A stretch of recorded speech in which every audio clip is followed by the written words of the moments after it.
Welcome to San Diego Market Movers. I'm your host, Therese, and I have Jan here in the studio again with me. So good to have you. So great to be here. Thank you. Oh my gosh, we love having you here. And I'm so excited because you have been in real estate for over 20 years. So you are like the ultimate expert. But we wanted to chat today about your first transaction because, I mean, you've had many transactions at this point. I don't even want to know the number, but a lot. And the first one is probably always the most challenging. So I would love to hear you tell that story. Well, it's actually been pretty much over 20 years. I won't go, but I started when I was 20.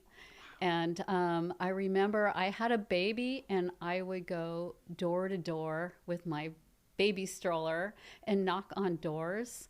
So I would just, that's how I started. I got a listing and then I would go, now this was back a ways, so I would go and put flyers up at the post office, at the grocery store. I mean, I would think whatever I can do. So I actually was able to get my own buyer and it all worked out. But that's so cool. Back then you didn't have the training that you do now. So my first buyer was an escrow officer.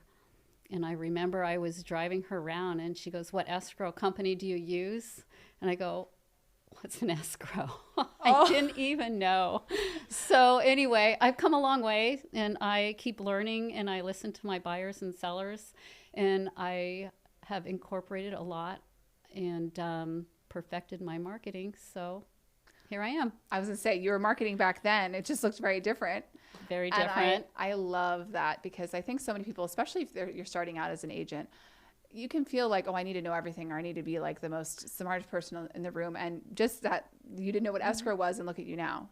Yep. So anything is possible. You just kind of have to keep grinding and go out there and hustling. And it sounds like you did. That's exactly it. You've got to keep trying. And if you don't know, just know who to ask and get the answer. I love it so much. Thank you so much for sharing that story, Jan. Oh, thank you. And thank you for coming in today.